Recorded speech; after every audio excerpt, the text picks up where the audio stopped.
들 많이 가셔서 같이 축하해주고 축복해줬는데요. 두 분이 이렇게 같이 온 거 보고 참 마음이 흐뭇했습니다. 왜냐하면 요즘 이렇게 결혼하고 보면 바로 신혼여행 가는 분들이 있더라고요. 주의를 안 지키고. 근데 두 분은 예수를 잘 믿는지 모르겠는데 어쨌든 이렇게 와서 오후 예배 이렇게 함께 참석하고 은혜 받게 된 거 하나님의 뜻인 줄 믿습니다. 우리 두 분 좀 잠깐 앞으로 나오세요. 예고에 없던 걸 나도 시키는 겁니다. 우리 두 권사님께서 예고에 없는 일을 하셨으니까 앞으로 오셔서 저를 보지 마시고 우리 성도님들 바라보시고요. 물론 바쁘시고 토요일 저녁이고 해서 많이 못 가시는 분들도 있지만 그래도 그 먼 길 이렇게 와주셔서 감사합니다. 앞으로 잘 살겠습니다. 그런 마음 같고요.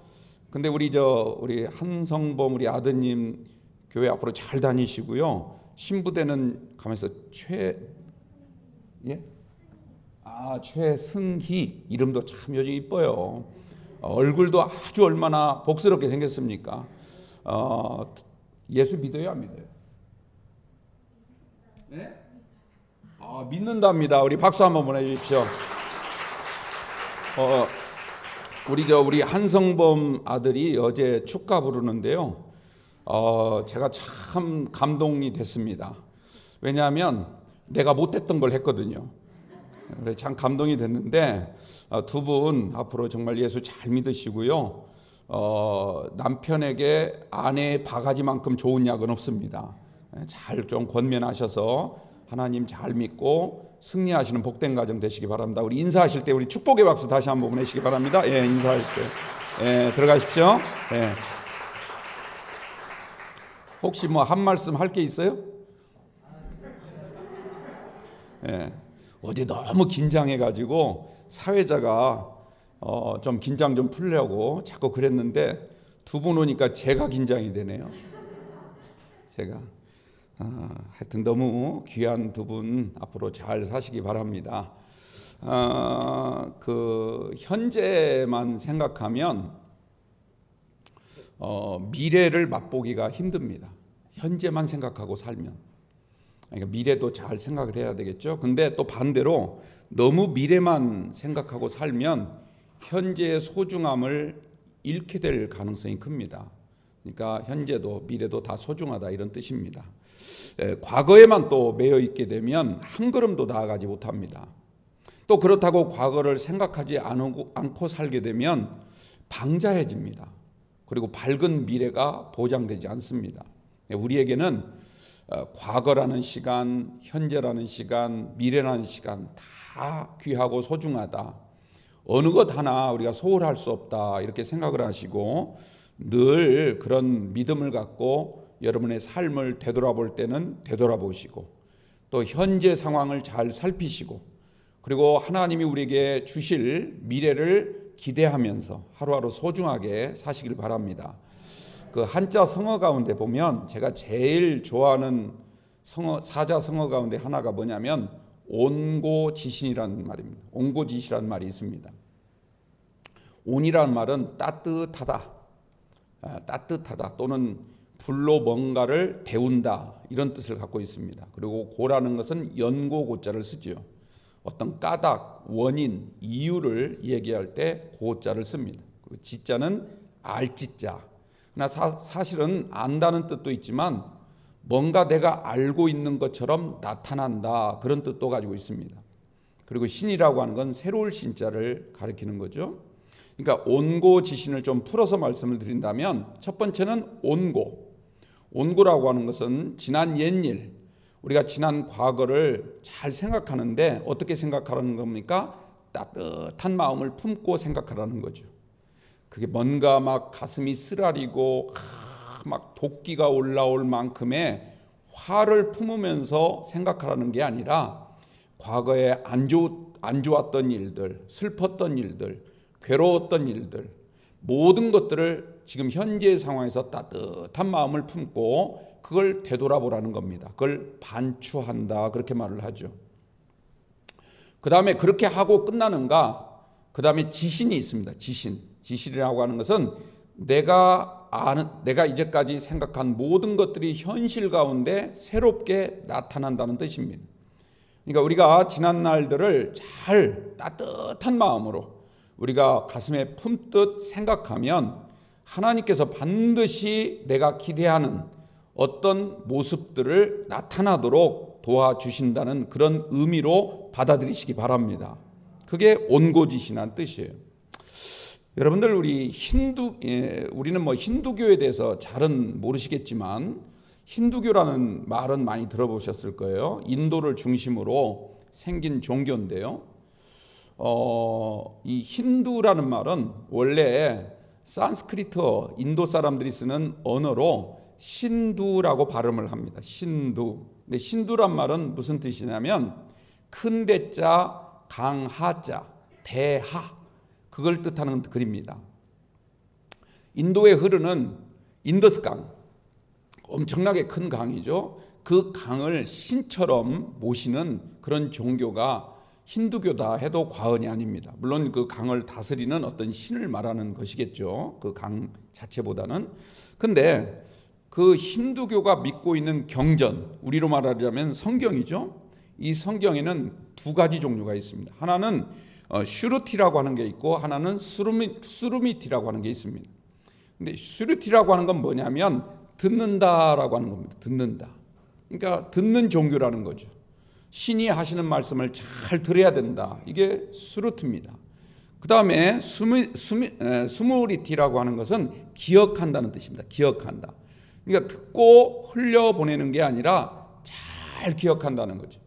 이건 마치 인더스 강이 흘러서 나가는 것 같지만 그러나 그 강물은 다시 되돌아온다 해서 윤회설이라고 하는 것은 원래 불교에서 나온 용어라기보다는 힌두교적 용어입니다. 거기서 고타마 붓다라고 하는 사람이, 우리가 소위 부처라고 하는 사람이 이제 나중에 깨닫고 나서 이것이 뭔가 문제가 있다라고 하는 걸 깨닫고 나서 불교라고 하는 것과 이렇게 이제 불교로 변화가 되는 여러 가지 이제 역사적인 그런 정황이 있는데요. 뭐 그렇게까지 우리가 자세히 알 필요는 없지만 중요한 것은 이 힌두교에는 사람을 계급적으로 나누고 있습니다.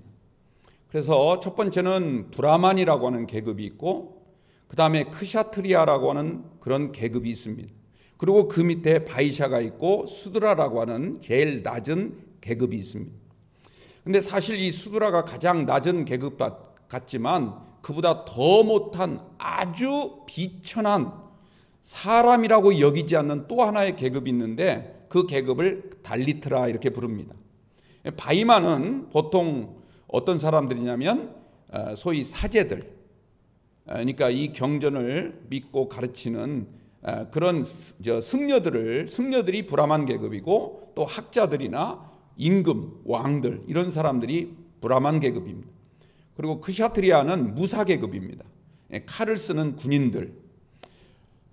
그 다음에 이제 바이샤라고 하는 계급이 있는데 이 바이샤는 주로 이제 일반 상인들이나 또는 이제 계급이 낮은 그런 관리들, 하급 관리들이 바로 세 번째 계급인 바이샤에 속합니다. 그리고 마지막 수드라는 아주 낮은 소장농들이나 천민들, 그리고 아까 말씀드린 것처럼 달리트라고 하는 더 낮은 계급이 있는데 이들은 이제 예를 들자면 뭐 화장실을 청소한다든지 아니면 또 이런 말씀드리면 나 다음 주부터 화장실 청소 안 할래 이렇게 생각하시면 안 돼요. 우리하고는 다른 겁니다.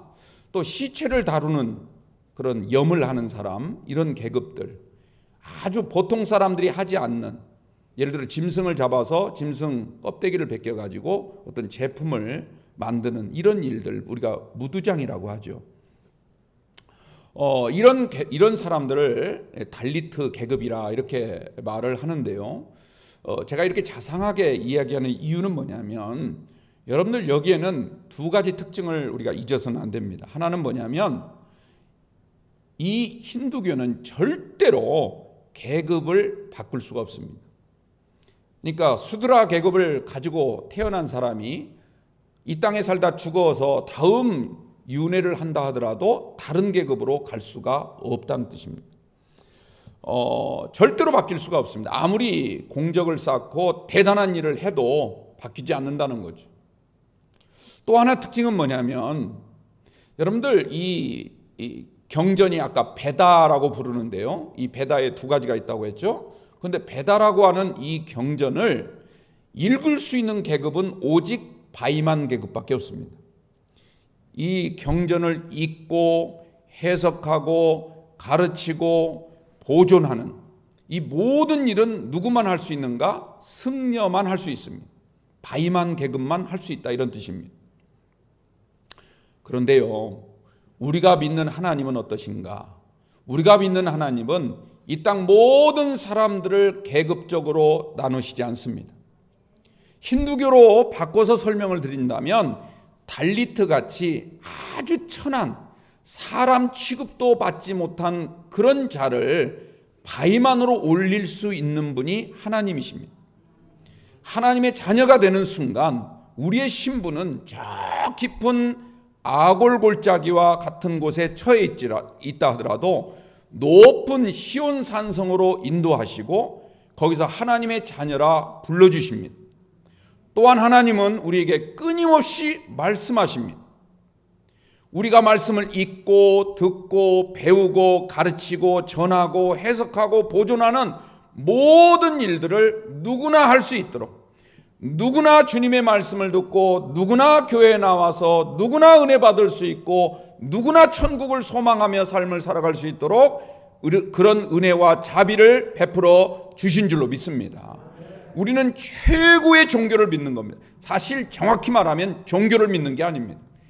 이 땅에 우리가 믿는 하나님은 오직 한 분이라는 사실을 기억하시고요, 여러분들 그 하나님의 자녀가 되었다는 사실에 늘 감사하시고 고맙게 생각하시기를 바랍니다.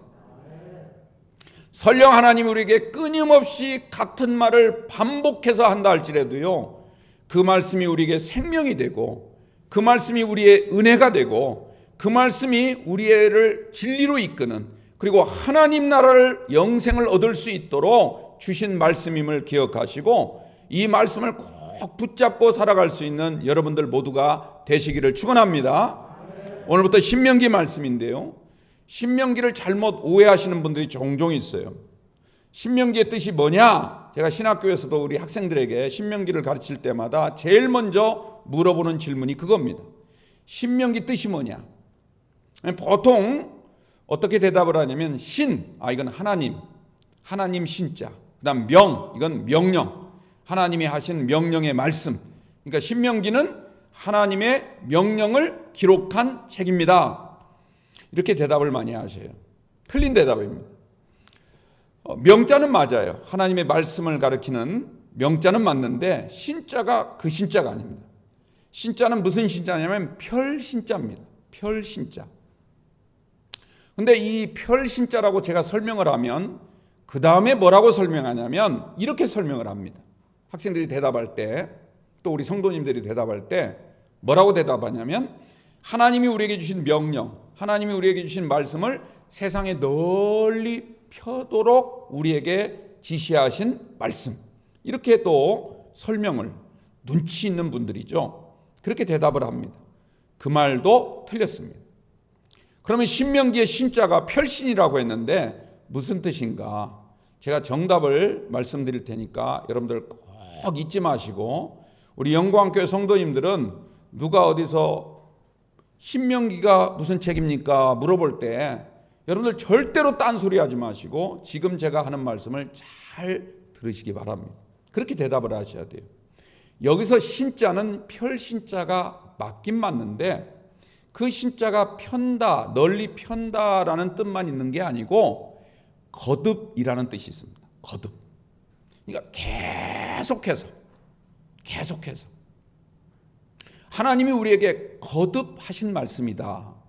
여러분들 우리가 쓰는 용어 가운데 신신당부한다, 이런 말을 표현을 쓰죠. 이 신자가 바로 그 신자입니다. 신신당부하시는 말씀. 그렇다면 하나님이 왜 우리에게 신신당부할까요? 이 말이 아주 중요하기 때문에 그렇습니다. 보통 말과는 다르기 때문에 그렇습니다. 이를테면 제가 예를 들어서 말씀을 드리자면 예수님이 복음서를 통해서 우리에게 어떤 말씀을 하실 때 그냥 보통 하신 말씀도 있지만 아주 중요한 말씀, 아주 중요하단 말은 우리의 구원, 우리의 영생과 관련된 말씀을 할 때는 항상 앞에 뭐라고 먼저 선제적으로 말씀을 하시냐면 내가 진실로 이르노니. 아멘. 물론 다른 말씀도 다 중요하지만요, 이 말씀을 우리가 잘 새겨야 돼요. 내가 진실로 이르노니. 여러분들, 주님께서 거듭해서 우리에게 강조하는 말씀이라는 뜻이에요. 거듭해서. 하나님이 우리를 부르실 때 때로는요, 아무개야 이렇게 부르실 수도 있죠. 성경을 보면 아브라함을 부를 때 아브라함아 이렇게 부르실 때도 있지만, 어떤 경우는 아브라함아 다윗아 모세야 두 번씩 거듭 부르는 게 있습니다. 그것은 보통 부름과는 다르다는 뜻입니다. 지금부터 내가 너에게 명하는 말, 내가 지금부터 너에게 이르는 말은 굉장히 중요하다는 뜻입니다. 그걸 우리가 신적 소명이라 이렇게 말을 합니다. 이 학문적인 표현으로요. 그만큼 이 말은 아주 일상생활과 관련된 말이 아니라, 이 땅에서 사는 삶의 윤리나 도덕과 관련된 말이 아니라, 이건 하늘의 삶과 관련된다는 것입니다. 그 정도로 중요하다는 뜻이죠. 그래서 신명기는 거듭 듣는 하나님의 말씀입니다. 거듭 듣는 말씀. 저는 이걸 조금 편하게 여러분들에게 이해시키기 위해서 이렇게 표현하고 싶습니다. 하나님의 잔소리. 그러나 그 잔소리는 우리를 살리는 잔소리죠. 하나님이 우리에게 끊임없이 말씀하시는, 거듭 당부하시는 말씀이 신명기입니다.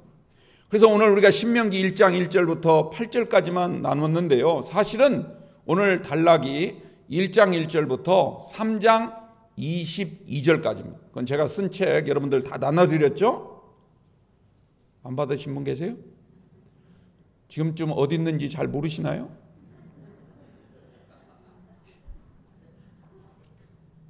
달마다 그 책을 읽고 은혜 받습니다 라고 하는 분이 한 분도 없어요, 아직까지. 세상에 책을 3권이나 써서 드렸는데 한 권이라도 읽으실 줄로 믿습니다. 지금 아멘 하신 분들은 다 제가 눈으로 도장 찍어 놨어요. 제3권 신명기에 보면 첫 번째 단락, 이것이 말씀이니라. 근데 사실은요, 이게 신명기 제목이에요. 전체 1장부터 34장까지 전체 제목이기도 해요. 이것이 말씀이니라. 원래 히브리어 제목은요, 신명기가 히브리어 제목은 뭐로 되어 있냐면 엘레 핫드바림 이렇게 되어 있습니다. 엘레라는 말은 이것, 이런 뜻이에요. 이것 봐라, 이거 봐, 이거죠. 말씀들이니라. 복수형이에요. 대바림. 복수형으로 되어 있어요. 지금부터 모세가 하는 말, 지금부터 모세의 입을 통해서 하는 이 말씀은, 근데 그 앞에, 대바림 앞에 뭐가 붙어 있냐면 핫이라고 하는 단어가 붙어 있어요. 엘레 핫드바림 이렇게 있거든요. 그 핫이라는 말은 무슨 뜻이냐면 그라는 뜻입니다. 그. 이것은 그 말씀이니라. 여러분들, 이 핫이라는 단어가 굉장히 중요해요. 왜 중요하냐? 지금부터 하나님이 하시는 말씀, 모세의 입을 통해서 전하시는, 모세의 입을 통해서 선포하시는 지금부터 하는 말씀은 갑자기 만들어낸 말씀이 아니라 옛날에 들었던 그 말씀을 다시 하는 거다, 이런 뜻입니다. 다시 듣는 하나님의 말씀이란 뜻이죠. 그래서 그게 중요한 거예요. 제 가르친 은사님이 왕대일 교수님이고, 지금 저 장로님 무슨 교회죠? 그 교회 이름 바뀌었는데, 예? 하늘교회, 하늘샘교회, 예? 하늘빛교회. 예. 요즘 앞에 하늘이 하도 붙어가지고요, 여기저기 뭐 하늘을 붙이자. 우리도 하늘영광교회 그럴까요? 예. 하늘빛교회 그 지금 담임자로 오셨는데, 그분이 이제 제 논문 심사도 하고 마지막 사인할 때 애는 좀 먹였지만 어쨌든 고마운 은사님이신데, 그분이 신명기 책을 이렇게 쓰셨는데요, 그 제목이 뭐냐면 다시 듣는 토라입니다. 그 신명기의 아주 특징을 잘 표현하고 있는 제목입니다. 여러분들, 이것은 그때 들었던 그 말씀이라는 거예요. 새로운 말씀이 아니라는 거죠. 갑자기 만들어낸 말씀이 아니라는 거예요. 여러분들 신약은 뭔가? 그 구약입니다. 이해가 가십니까? 신약 성경은 예수님의 말씀은 어떤 말씀이냐? 옛날 시내산에서 모세가 들었던 그 말씀, 그게 구약에 쭉 기록이 되어 있잖아요. 그 구약 말씀이에요. 그러니까 구약과 신약은요, 서로 연결이 되어 있는 것이지 따로 떼어진 말씀이 아니에요. 처음에 기독교가 생기고 나서 로마의 공인을 받고 나서 구약을 폐기하려고 했던 사람들이 있습니다. 예를 들어서 말시온 같은 대표적인 이단이 그랬는데요. 구약은 이스라엘만의 하나님이고 우리와는 아무 상관없다. 구약은 너무 율법을 강조하고 지금은 복음의 시대다. 구약은 너무 행위로만 구원받는 것처럼 그렇게 가르치는 반면에 예수님은 믿음으로, 사도 바울은 믿음으로 우리가 구원을 받는다고 가르치니 구약은 이제 우리에게 더 이상 쓸데없다, 폐기해야 된다, 그렇게 주장을 했는데요. 여러분들, 신약의 말씀, 신약이라고 하는 것은 새로운 말씀이 아닙니다. 옛 것을 다시 회복하자는 겁니다. 우리가 정말 하나님이 우리에게 주신 말씀이 있는데 그 말씀을 게을리 여기고 또는 잘못해서 변질시키고 왜곡했던 우리에게 문제가 있으니 원래의 그 오리지널 그 말씀을 다시 우리가 새겨야 된다라고 하는 게 신약 성경입니다. 여러분들, 신약 성경은 우리가 오늘 읽는 이 신명기와 아주 밀접한 관계, 그 제목으로 봤을 때도 밀접한 관계가 있다는 사실을 꼭 기억하시기 바랍니다. 그러면 자 보세요. 그 말씀이라는 거예요. 핫드바림, 그 말씀이라는 거예요. 하나님이 과거에 주셨던 말씀이라는 거죠. 그러면 이 말씀을 지금 40년이 지난 다음에 모세가 모압 평지에 모여있는 이스라엘 백성들에게 왜 그 말씀을 다시 꺼내야만 했을까요? 그들은 이미 다 알고 있는 말씀들이 왜 그 말씀을 다시 강조할까요? 여러분들, 모세가 40년 전 들었던 그 말씀, 그걸 다시 해야 되는 이유가 있다는 거죠. 그건 뭡니까? 결론만부터 말씀드린다면 40년 동안 그들의 조상들이 다 광야에서 죽었지 않습니까? 그 죽었던, 광야에서 죽었던 이유가 무엇일까? 그 말씀을 따르지 않았다는 겁니다. 말씀대로 순종하는데 실패했다는 거죠.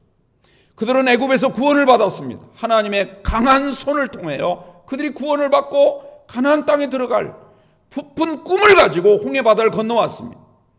오늘 우리가 본문 2절에서 읽은 것처럼 호렙산에서 세일산을 지나 가데스 바네아까지 오는데 불과 10하루면 올 수 있는 길인데 40년간을 들어가지 못한 거예요. 40년 동안. 그 이유가 무엇일까? 애굽에서 구원받았던 사람들, 애굽에서 수많은 기적들, 광야에서도 날마다 신비스러운 기적을 체험했던 사람들이 광야에서 다 죽고 말았어요. 하나님이 약속하신 것처럼 가나안 땅에 단 한 발짝도 들어가지 못했던 이유가 무엇일까? 40년 동안 너희 조상들 한 사람도 약속의 땅에 들어가지 못하고 결국 광야에서 죽고 말았는데 그 죄인된 몸을 통하여 태어난 너희들, 지금 신세대들, 너희들은 그렇다면 어떻게 살아야 될 것인가? 그 말을 지금부터 잘 들으라는 겁니다. 여러분들, 오늘 2절 한번 보세요. 호렙산에서 세일산을 지나 가데스 바네아까지 10하루길이었더라. 이렇게 2절이 끝나죠. 그 다음 3절 보세요. 3절 보시면 40째 달 40째 해 11째 달 그 달 첫째 날이라는 말로 시작을 하죠. 이 사이의 간격이 40년입니다.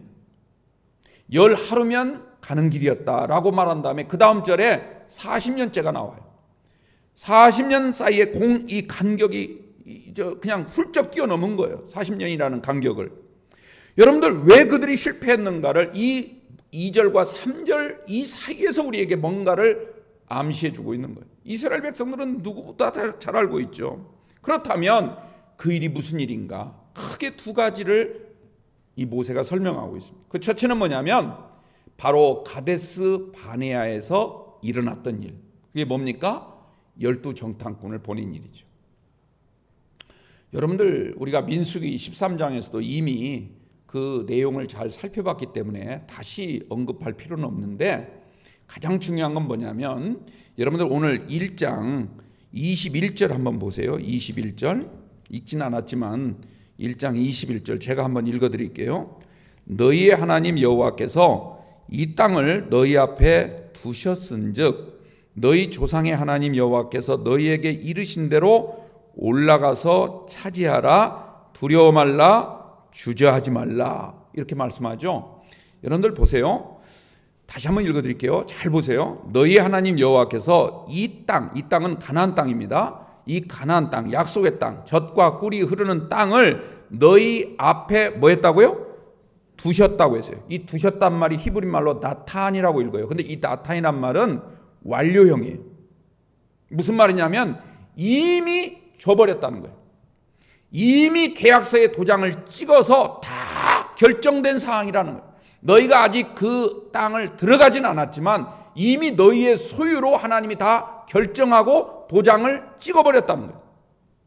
여러분들 집 계약할 때 잘 생각해 보세요. 이렇게 처음에 계약을 하죠. 그 다음에 중도금 이렇게 치르지 않습니까? 그 다음에 마지막 잔금 치르면서 어떻게 해요? 완전히 소유권 이전이 되죠. 내가 그 집을 아직 안 들어갔어도, 내가 아직은 들어가지 않고 밖에 있어도 그 땅에 지금 다른 사람이 설령 살고 있다 하더라도 그건 전세자죠. 이미 내 소유라면. 그렇지 않습니까? 그런 의미예요. 여기 두셨다는 말이 이 나탄이라는 단어 뜻도 중요하지만 이 형태가 완료형이에요. 이미 하나님이 끝냈다. 이건 너희 땅 이렇게 결정을 졌다는 거예요. 그래서 뭐라고 말합니까? 올라가, 들어가, 차지해. 그 사람들 두려워하지 마. 거의 다 전세자들이야, 세입자들이야. 그 사람들 나가라면 나갈 수밖에 없는 사람들이야. 너는 주인이야. 이렇게 말씀하셨어요. 그런데 22절 한번 보세요. 22절 너희가 다 내 앞으로 나와 말하기를 우리가 사람을 우리보다 먼저 보내서 우리를 위하여 그 땅을 정탐하고 어느 길로 올라가야 할 것과 어느 성읍으로 들어가야 할 것과 이것을 우리에게 알리게 하자. 이렇게 말을 했다는 거예요. 이게 처음부터 하나님 보낸 게 아니에요.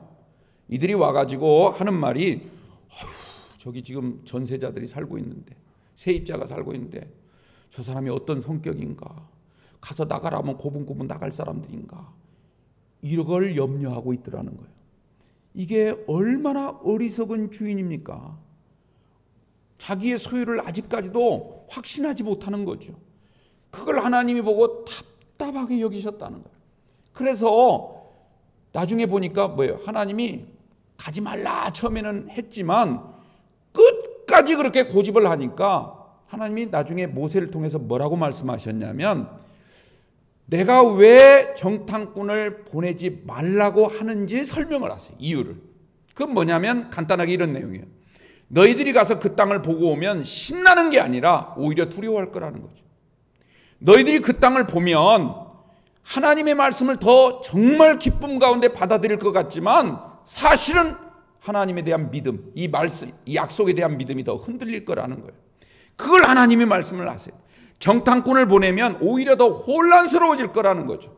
아유, 가야 되나 말아야 되나 어떻게 가야 되나 걱정, 염려, 근심할 거라는 거예요. 더 중요한 것은요, 여러분들 이 정탐꾼들이 과연 하나님에 대한 믿음으로 보고할 것인가? 그렇지 않다는 거예요. 믿음으로 보고한 사람이 누구죠? 여호수아와 갈렙 두 사람밖에 없었어요. 나머지 10사람은 안 됩니다. 여러분들 세상 사람들은 자꾸 민주주의가 나쁘다는 것은 아닙니다. 좋은 제도죠. 인간의 제도는 다 허약하고 문제가 있어요. 그러나 그 문제를 최소화하기 위해서 만든 제도 중에 하나가 민주주의입니다. 그런데 민주주의의 가장 큰 약점은 뭐냐면 너무 어떤 문제에 대해서 이게 맞냐 틀리냐, 이게 진리냐 거짓이냐를 자꾸 여론에 맡기려고 그래요. 100명이 있으면 51명만 이게 진리입니다라면 그게 진리가 아니라도 진리로 여기는 거예요. 이게 민주주의의 가장 큰 약점인 거예요. 문제는 이게 대부분의 사람들의 생각이 정말 진리 쪽을 택하면 다행인데 이 여론은 언제든지 조작될 수 있다는 거예요.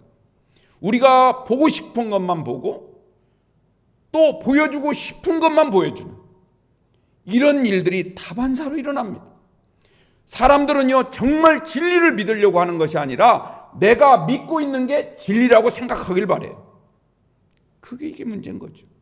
하나님은 누구보다도 우리의 속성을 아세요. 우리가 어떤 존재인지를 알아요. 우리는 다 죄성을 가진 존재라는 거죠. 우리는 다 힌두교로 말하자면 아무 경전도 모르고 읽지도 않고 해석할 줄도 모르고 아무것도 모르는 그런 존재인데, 하나님이 우리에게 선지자를 통하여 주의 종들을 통하여 하나님의 말씀을 주시고 그 말씀이 진리임을 우리에게 여러 가지 방법을 통하여 확신시켜 주신 줄로 믿습니다. 그런데도 우리는 그 놀라운 기적과 이사를 보면서도 늘 뭐예요? 이 땅의 것에 더 마음을 두다 보니까 자꾸 흔들리는 거예요. 진리를 진리로 듣지 않습니다. 교회 와서 말씀을 할 때는 다 아멘 할렐루야 아우 하나님 감사합니다 하고 문만 딱 나가고 나가면 또다시 이 땅의 메인 존재로 살아갈 수 없는 밖에 없는 게 우리 연약한 인생이란 말이에요. 그러니까 여러분들 이때 이런 어지러울 때일수록 우리가 진리를 구한다는 것 참 어렵습니다. 참 어려워요. 여러분들 하나님의 말씀은 단 한 사람만 주장한다 할지라도 그 말이 진리면 진리인 줄로 믿습니다. 하나님이 말씀하셨는지를 생각해 봐야 돼요. 여러분들 수많은 설교 있지만요, 수많은 설교 중에 그 설교가 과연 성경적인가, 정말 하나님의 말씀과 일치한가, 이게 중요한 거지 누가 얼마만큼 더 멋들어지게 얘기하는가, 더 여러 가지 우리의 귀에 솔깃한가. 여러분들 사탄의 말은요 가장 진리처럼 위장하고 나타나요. 광명한 천사처럼 거짓 옷을 입고 나타나는 게 사탄이에요. 여러분들 속지 않게 되기를 주님의 이름으로 축원합니다. 자 보세요. 이스라엘 백성들이 첫 번째 뭐가 문제였다고요? 바로 가데스 바네아에서 12정탐꾼을 보낸 게 문제였어요. 두 번째 문제는 뭐였을까요? 발람에게 속은 죄. 그건 우리가 민수기 25장 쭉 얘기를 살펴봤죠. 하나님이 분명히 당신의 뜻을 가르쳐 주었는데도 불구하고 이 땅의 것 거기에 연연하다 보니까 심지어는 거짓 선지자의 꾀에 넘어가 가지고 그들이 해서는 안 될 그런 짓을 행했다는 거죠.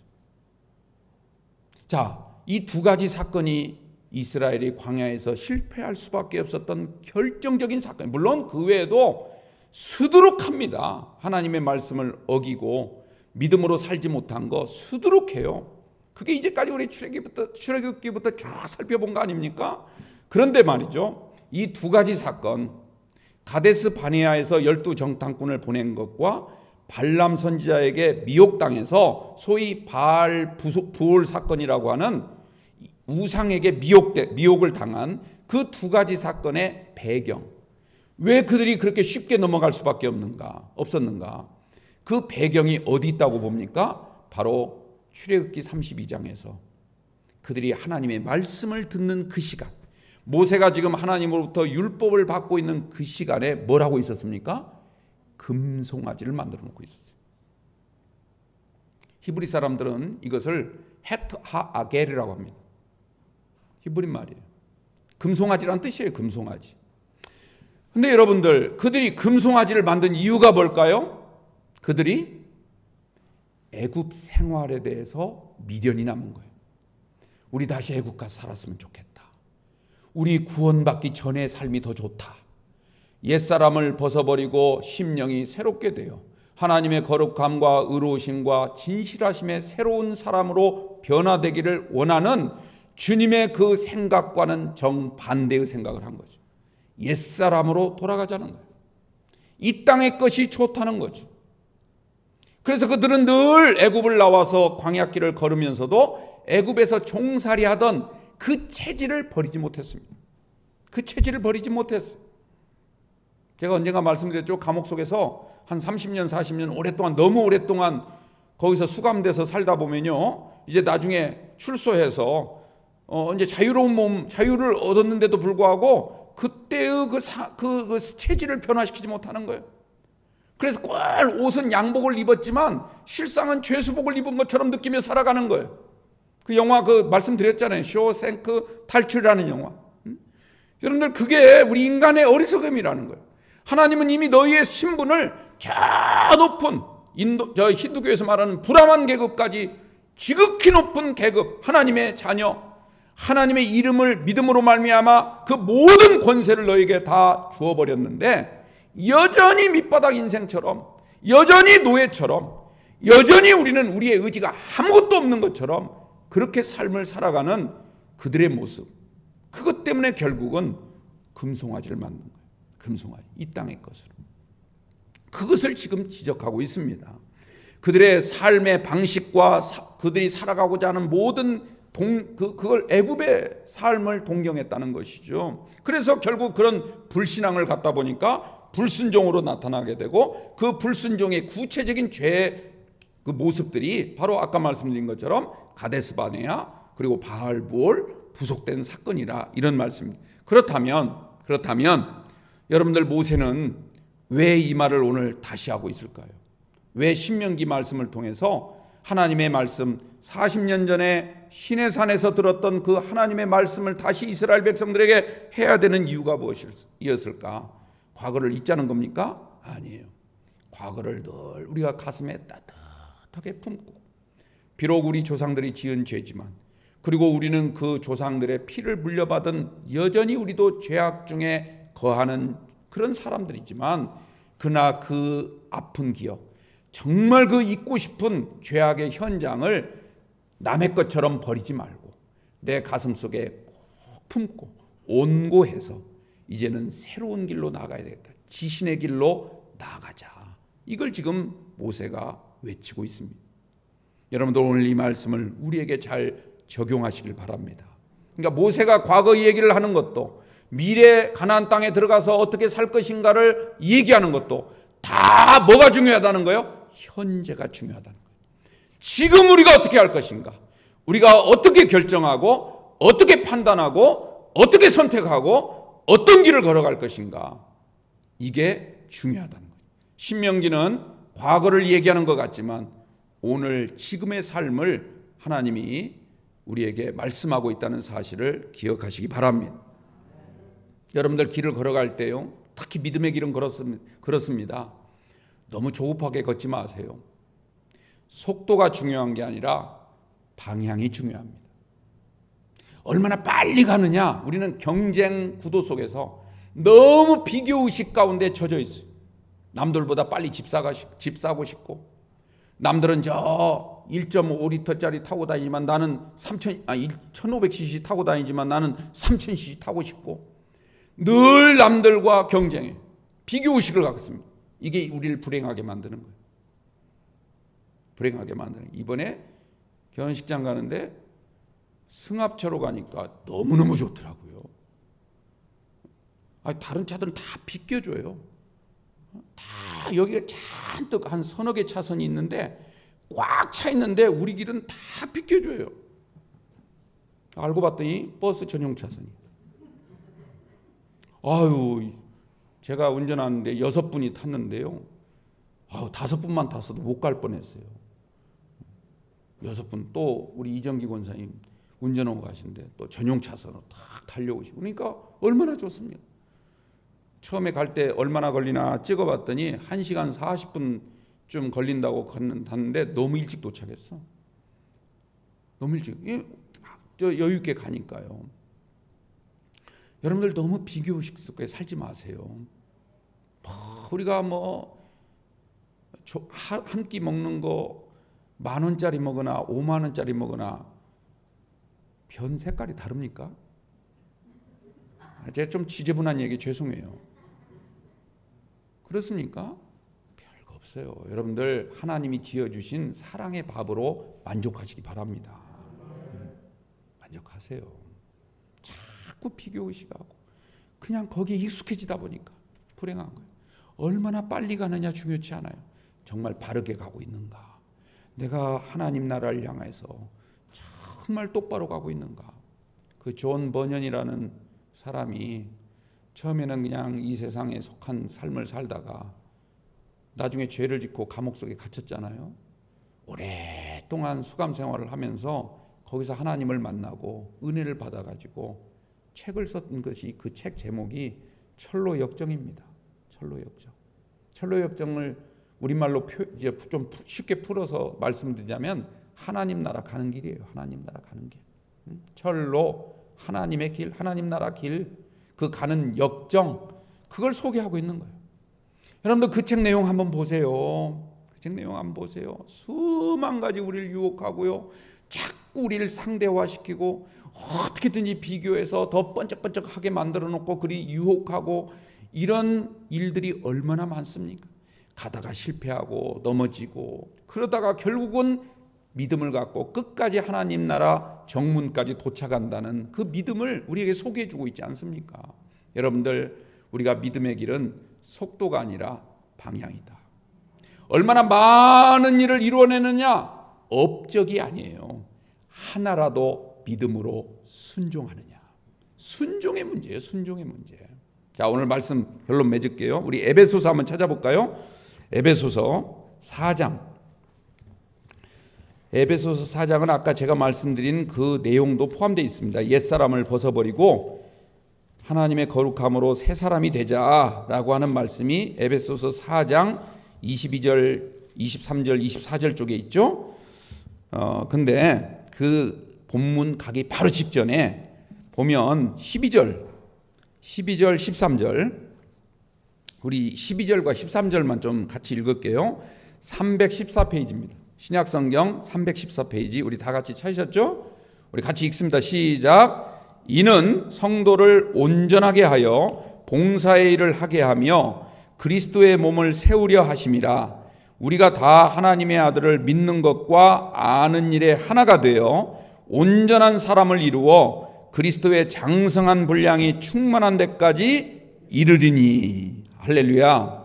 자, 이 말씀을 조금만 풀어드릴게요. 먼저 12절. 이는이란 말은 앞에 있는 말을 전제하고 있죠.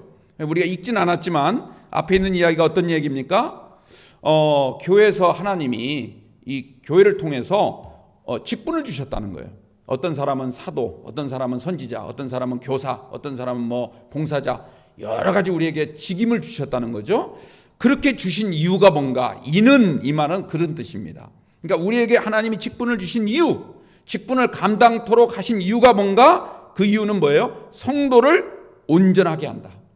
성도를 온전하게 하여 봉사의 일을 하게 하며, 이런 뜻, 이렇게 말씀하죠. 여러분들 이 말씀을 이렇게 들으면 하나님이 우리를 봉사시키려고 우리에게 권사, 집사, 장로, 또 목사, 이 여러 가지 직분 주시고 무슨 기관장, 부서장 주신 것은 결국 일 시켜 먹으려고 한 거다, 이렇게 이해를 하시면 대단히 큰 착각이에요. 여러분들, 이 말은 이런 뜻이에요. 하나님이 우리에게 직분을 주신 것은 그 직분에 맞는 봉사의 일을 하는 겁니다. 그 직분에 맞는 봉사의 일을 함으로써 성도를 온전하게 하는 데 목적이 있다는 거예요. 그런데 여기서 온전하다는 말이 이 헬라어 말인데, 헬라어 단어로 카탈티시스라고 합니다. 카탈티시스. 이게 지금 제가 이 발음이 잘 안 되는데 죄송해요. 근데 이 카탈티시스란 말은 무슨 뜻이냐면, 온전하다 또는 완성, 뭔가를 다 이룬 거, 이런 뜻도 있지만 사실 그 근본적인 뜻은 무슨 뜻이냐면, 쉽게 얘기하면 자격증을 준다는 뜻이에요. 자격증. 여러분들 보세요. 우리가 어떤 자격증을 받으려면 그 자격증을 받기까지 필요한 게 있죠. 필기시험도 본다든지 아니면 또 실기시험을 본다든지 여러 가지 그런 훈련, 연단, 어떤 과정을 다 마쳐야, 이수해야만 거기에 합격한 사람에게만 자격증을 주는 거죠. 여러분들, 우리 하나님이 우리에게 교회를 불러서 직분을 주시고 봉사의 일을 맡긴 것은 뭘 주시기 위함이라고요? 자격증을 주시기 위함이라는. 어떤 자격증일까요? 하나님의 나라에 대한 자격증이죠. 한마디로 하나님 나라를 통과할 수 있는 입장권이라고 생각하실 수도 있어요.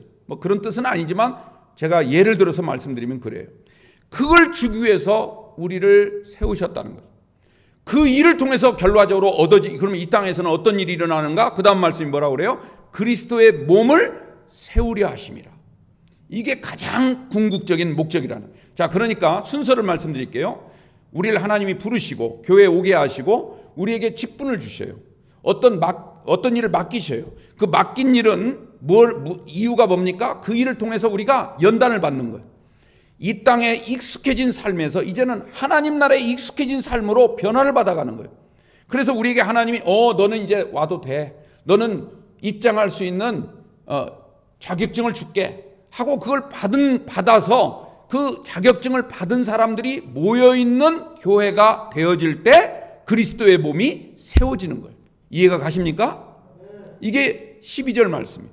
13절 말씀 보시면, 자, 이렇게 하면 어떻게 되는가? 우리는 다 하나님의 아들을 믿는 것과 아는 일에 하나가 된다는 거예요. 자, 믿는 건 뭡니까? 신앙이죠, 신앙. 하나님을 믿는다는 건 우리가 신앙 체계 아닙니까? 뭔가 이해가 돼서 믿는 게 아니죠. 믿는 것은 뭐예요? 뭔가 막 논리적으로 이해가 안 되더라도 내가 체험을 했다든지, 그렇지 않습니까? 뭔가 확신을 가지게 되면 믿어지죠. 그 믿음이 아는 일과 하나가 되어야 된다는 거죠. 아는 일이라고 하는 건 우리의 인식 체계를 말하는 겁니다. 아는 거라는 것은. 인식 체계라는 건 뭐냐면, 여러분들 여기서 아는 일 이렇게 돼 있죠. 아는 일과 하나가 된다 이렇게 얘기를 하는데, 이 하나가 된다는 말은 헬라어로 에피그노시스라고 합니다. 이 두 개의 단어가 합쳐진 거예요. 에피라는 단어와 그노시스라는 말이 합쳐진 건데, 이 그노시스라는 말은 아는 지식을 말해요. 지식, 인식. 근데 그 앞에 에피가 붙어 있어요. 이 에피라는 말은 그 위에 세운다는 뜻이에요. 그 위에 세운다. 그러니까 무슨 뜻이냐면, 여러분들 우리가 어떤 믿음을 가지게 되면 그 믿음의 기초 위에다가 하나하나 세우는 거예요. 내가 여기다 집을 지어야 되겠다 이런 생각을 가진 거죠. 이건 아직 생각이에요. 아직 집이 지어진 게 아니에요.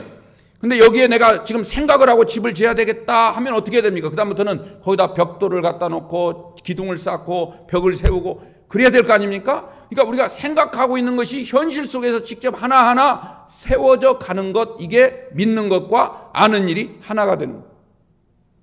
이 말은 무슨 말이냐면, 우리가 하나님을 믿는다고 하는데 정말 우리가 믿는다면 우리의 삶이 마치 벽돌을 한 장 한 장 쌓는 것처럼 나타나도록 되어 있다는 거죠. 우리의 신앙 체계가 인식 체계와 충돌을 일으키지 않는다는 거예요. 온전히 일치한다는 거예요. 그걸 지금 말하면서 그 다음 뭐라고 말합니까? 온전한 사람을 이루어. 여기서도 온전이란 말이 나오죠. 여기 온전이란 말은 앞에 12절에서 말하는 온전과는 완전히 다른 단어예요. 앞에 있는 온전은 무슨 뜻이라고 했죠? 자격증을 받는다, 입장권을 받는다, 그런 뜻이라고 했는데, 지금 여기서 우리가 온전한 사람이 된다 할 때 온전이란 말은 무슨 뜻이냐면 우리의 인생의 목표를 이룬다는 뜻입니다. 헬라어로 텔로스라고 그래요. 텔로스. 예수님이 다시 오시는 재림의 날을 텔로스라고 그래요. 그 날이 오면 그게 텔로스예요. 마지막 우리의 모든 것이 끝나는, 모든 것이 마치는 날, 그걸 텔로스라고 그래요. 우리가 이 땅에 살아갈 때 믿는 것과 아는 일이 하나가 되어질 때 비로소 우리의 인생의 목표를 이룰 수 있다는 거죠. 왜 하나님이 우리를 이 땅에 보내시고, 왜 우리를 예수를 믿게 하시고, 왜 이 시간 교회에 오게 하셔서 예배를 드리는지, 모든 그 것들에 다 목표를 이루는 날이 온다는 거죠. 온전한 사람이 된다는 거예요. 그렇게 될 그런 온전한 사람은 어떤 사람으로 불러요? 그리스도의 장성한, 뭐라고 그러죠? 장성한 분량이 충만한 사람이다.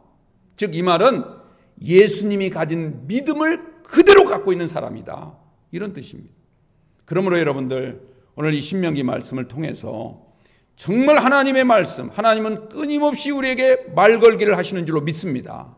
하나님이 그토록 우리를 불러서 제발 대화 좀 하자, 대화 좀 하자 하는데도 우리는 뭐라고 그래요? 들으려고 하지 않을 때가 많아요. 우리의 신앙생활이 다이얼로그가 아니라 모놀로그 형식으로 될 때가 많아요.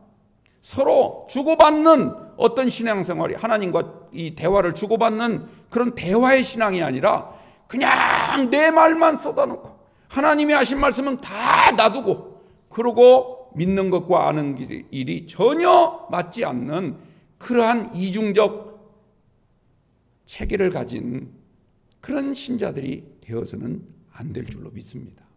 오늘 하나님이 이것은 그 말씀이니라, 오늘 말씀하신 그 의미를 우리가 잘 새기시고 여러분들 믿음으로 꼭 승리하시기를 주님의 이름으로 축원합니다. 기도하겠습니다.